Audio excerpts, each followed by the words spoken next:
వీళ్ళు అంటే ఎవరైతే ఉగాది మేషమాసం, వృషభమాసం, మిథునమాసం, కర్కాటక మాసం, సింహమాసం, కన్యామాసం, తులామాసం, వృశ్చిక మాసం, ధనుర్మాసం, మకర మాసం, కుంభమాసం, మీనమాసం అని ఎవరైతే సంకల్పంలో చెప్పుతారో వాళ్ళు మాత్రమే ఈ యొక్క రాహుకాలాన్ని పాటించడం మంచిది.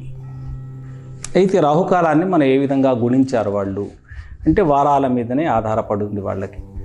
ఎందుకంటే వాళ్ళకి అధిక మాసాలు లేవు, క్షయమాసాలు లేవు.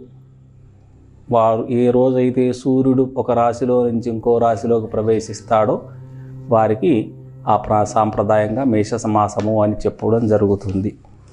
అయితే ఈ యొక్క దీన్ని కూడా మనము ఘడియల్లోనే గణితం చేసుకున్నారు. ఎట్లా అంటే సూర్యోదయం నుంచి సూర్యాస్తమయం వరకు ఉన్నటువంటి అహస్సు